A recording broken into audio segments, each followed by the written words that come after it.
Good evening, everybody. Monday Morning Quarterback, episode 104. I apologize, I'm a couple minutes late. It was a hectic Monday, and I was trying to return all my calls, and I had a West Coast customer I was on the phone with. So, a couple minutes late, but we are here nonetheless. Thank you for tuning in. Hope you all had a fantastic weekend. Hope you got to do some racing. We definitely did here in the Midwest. Few rainouts Saturday night, but we got quite a bit of racing in around here. And I love with the streaming platforms, like Sunday night we got home from racing, and I see Petaluma's racing and PA Speed Week's going on, and there's like 3 or 4 tracks on a Sunday night. So really good to see that most of the country is back racing, and I hope we can stay that way for now. So, hi Rick, thanks for tuning in. Hope to see you in North Carolina here in a few weeks. Nick Stenzel, thanks for tuning in. Congrats on a great weekend down at the Dixie Shootout. Not easy to go to NCQMA and beat the locals, and so congratulations on a successful weekend. Really cool to see. So, a lot of customers won over the weekend. We certainly appreciate all of you who tag us on social media so we can see that you won. It's hard to know and get results from every single track in the country across all the platforms we do suspension for. So thank you for tagging us. We always try to recognize you. And, if you tagged us in an Instagram or Facebook story, share that because we want to help spread the word that you had a good weekend. So tonight's topic is one we've covered before, and I was trying to go back and look, and I didn't quite get all the way back there. I think it was episode 17 or 18, something like that. So quite a while ago, a year and a half ago, maybe 2 years ago. And that topic is your weekly shock maintenance. And the reason I want to do this one again is because it's so important, and we get so many calls and questions on this on a daily basis. And so I just want to cover those things that I do each week to ensure that my shocks are up to snuff and everything is exactly how it should be. And I'll also cover a little bit of torsion bar stuff with that as well. And that will lead us to next week. We are going to do a segment on why my car is ill handling. And we're going to go over some of the top things we've seen through the years that's going to lead to an ill handling race car.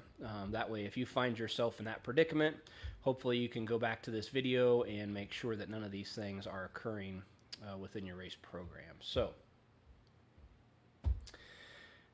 without further ado, we will jump into this. If you have a question, a tech question from the weekend, a question regarding something I'm talking about, feel free to chime in, and we will get that answered. So, I have a shock sitting here in my lap, customer shock that we just freshened, RS17 shock. And the first thing you should do after you wash your car, if you're a dirt racer, like majority of our customers are, if you're a pavement and you're not washing your car, you should still follow these same steps, is unbolt all 4 shocks from the car. If it is a coilover type suspension, take the springs off the shocks and then wash them with a mild detergent and hot water. So I prefer Simple Green. Simply would spray Simple Green all over this thing, bristle brush, clean it all up, rinse it off, compressed air, blow dry it, get it all nice and clean. That way, and especially clean the seal area here. That way, if I do that right after I wash, and it's one of the first things I do through the week, if the thing's sitting there in the shop and now all of a sudden I see a little bit of moisture around the seal, and I know that seal was dry, now that would let me know that I need to further investigate potentially a seal that's going bad. Once I have everything washed and dried, I always like to feel the monoballs and make sure I don't have one that's bound up. I don't have one that's excessively loose. Okay, so feel the monoballs on both ends. If it's an adjustable shock, make sure your adjuster is adjusting in and out freely. If it's not, we have some videos on how to take the rod end off and re-grease the driver in there. As long as you're blowing the shock off on a regular basis after washing it, that shouldn't happen. But if it does, don't force it because you'll break the driver. Just re-grease it. Once I've done all that, I've checked my monoballs, I've checked my adjuster. With the shock fully extended, I'll slightly compress that, okay? And I'll make sure that I don't feel a dead spot on that initial compression. If you have a monotube shock, or gas shock like this, and you do feel a dead spot, first thing is double check and make sure there's gas pressure in it. Because if there's no gas pressure, you'll feel a dead spot. So if there's no gas pressure, set gas pressure in it, check it again. If it's a twin tube shock and you do that initial compression and you have a dead spot, stroke it really good a couple times and then go back and check it again. So sometimes on a twin tube, that gas bag maybe moves a little bit and you'll feel a little dead spot. If you've compressed it a few times and you go back and there's a big dead spot, we have an issue. So either the gas bag's broke, the base valve isn't checking off the way it should, we've pushed oil out somewhere, and the volume of oil inside the shock is not right. Just doing those couple things, you're going to find 90% of your shock issues without a shock dyno. Most of the time, if a shock has failed internally, it's going to be really clear when you do those steps I just showed you and you check all of that out. That will help you eliminate a lot of heartache, and something we'll talk about next week with ill-handling cars. If you had something internally fail in the shock, or something broke, shock didn't have gas pressure, doing those simple steps with your weekly maintenance. Get the thing off, wash it, clean it.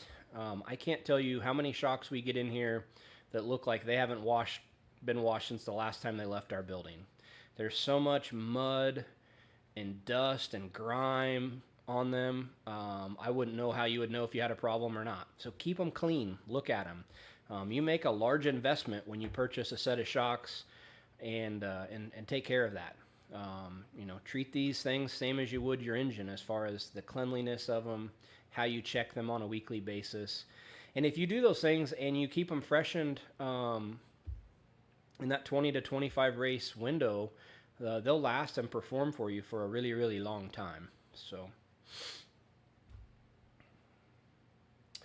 dead spot is no resistance. So in that initial compression, like right now, I can feel that piston going through the oil, the shim's wanting to start opening. It's got resistance. If you were to just start to compress that and it just fell down and then caught, that's a dead spot. So no resistance in that first little bit. Jason Enders, thanks for tuning in. Sent a customer your way today, actually, a vintage road race guy. So Jason is the owner of RE Suspension, who we partner with to do a lot of our progressive bump springs and things like bump rubbers and things like that. So he does exactly what we do, with his main business being stock car stuff down in the southeast, and some dirt late models and dirt modifieds, and he is a rebuilder for CSI. So if you're a quarter midget racer, or the micros are really getting rolling down there at Millbridge, and you got CSI shocks and need them fixed up quickly, Jason and his guys at RE Suspension can do a wonderful, wonderful job for you guys. Anybody else have any questions? Happy to answer those. What do we have on tap this week? So the weather kind of looks ucky, but we do plan to send the shock trailer to the Hink Memorial, 20,000 to win, 600 micro race, Sweet Springs, Missouri. So Trevor will be there with our shock trailer at that. I will be at Mini Indy for the openers, racing with Hudson. Then next week we're going to North Carolina for the Carolina Clash, Pit Logic Carolina Clash. And then let's see, after that, Robbie Stanley Memorial back up here. And then we are going to PA Micro Week, and I think there's maybe a midget race and a Silver Crown race we're going to hit during that week. So that's going to be really good for everybody to check out. Yeah, that's all. That's really all we have going. We're trying to stay as busy as we can, hitting these races. Unfortunately, some tough decisions have to be made on what races we could and couldn't go to because everything kind of got stacked on top of each other with the first few months of the season getting canceled. So like Clay Cup was one we really wanted to get back there this year, and we're not going to be able to because of some stuff that's on top of it. But yeah, we're going to hit the majority of them and do the best we can to be out there helping you guys. So if you have questions, feel free to ask. I will answer them as best as I can. We filmed some more quarter midget tech segments today, so I kind of went through. One video is going to be how I go about squaring my car. Another one's how I go about scaling it, how I take care of my tires, and in the video, I don't claim to be a tire expert. Nick Stenzel, who's tuned in here, he is a tire expert. I'm a shock expert. I just show you, as a dad, quarter midget dad, how I take care of my tires every week, and it's worked out well for us in the past. And what was the last one? Data I look at on the Micron to analyze what's going on with the car. So those quarter midget tech videos will be on our YouTube page hopefully here in the next couple weeks. We just filmed all that today. Kevin, which tracks will you be at for PA Micro Speed Week? I think all of them. We're in the process of finalizing that schedule, but I think all of them. So looking forward to it.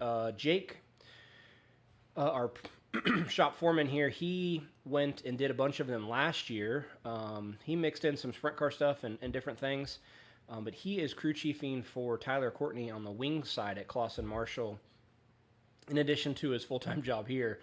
So I'm going to do the micro speed week out there this year, and I'm looking forward to it. There's some of those micro tracks that I've heard about for a long time that I've never got to see, so I'm excited to go to new tracks. I don't get to go to new tracks all the time. So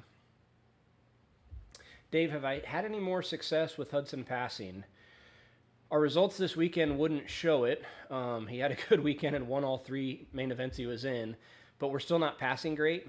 He does a really good job on the starts, and that typically sets him up well to have a good race. Once he gets out front, he goes plenty fast. But no, he's making improvements. A couple of things we're really trying to pound into his head and any kid at this level's head is don't follow the car in front of you.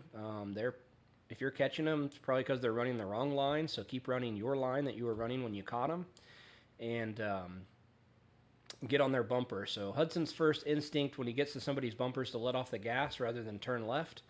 And so, yeah, we're definitely still working on that. It is challenging. I was talking to a friend of mine today, and he basically said the same thing that I was telling somebody yesterday, that in all the stuff I've done in racing, I've been racing for over 30 years now, and professionally for over 20 different levels of the sport, and nothing I have done has been as challenging as teaching a 5-year-old how to race, but it's also the most rewarding as well. So,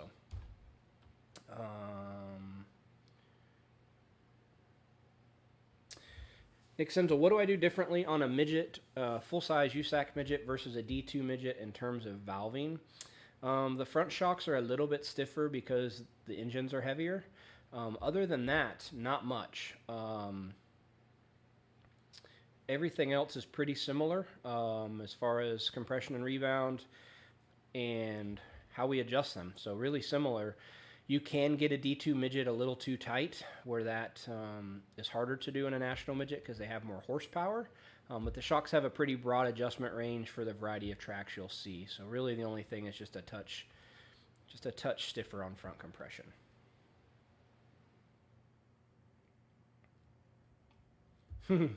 Yeah, David, I feel your pain. It's challenging.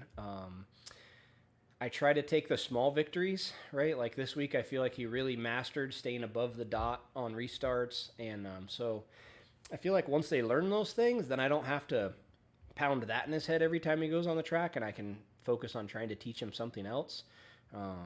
As I said, he does a really good job lining up, and he does a very good job on the initial start. Like when he knows where to get on the gas, and he typically takes advantage of kids that aren't ready. But then wherever he's running at the end of that first lap, that more than likely that's where he's going to finish unless there's a crash. So I just keep trying to give him as many experiences as I can, take him to different tracks, let him race with different kids, and sooner or later he's going to pick it up, or we'll go play baseball or something. But no, I think he's going to be fine. He's just he's only 5, and he is a very hyper go kid, and so I think sometimes those rookie races drag on and he loses his attention span, and but we'll get there, and you will too. I've people that I call really good friends and I respect a bunch, from Tim Clausen to Chad Wise and all these people whose kids did quarter midgets and went on to become stars. They've all told me we went through the same exact thing. It doesn't make you necessarily feel any better, but you take some solace in knowing that their kids turned out to be phenomenal and they went through the same thing. So hang in there. No other questions. If there's no other questions, we will sign off. And if I did miss your question, or you want to ask something you thought about after the fact, you can always DM me, shoot me an email, or pick up the phone and give me a call the old-fashioned way. More than happy to help you guys out. Again, next week we are going to talk about the common causes for ill-handling cars. So appreciate you guys tuning in. Hope you have a fantastic week, and we will see you at a racetrack soon.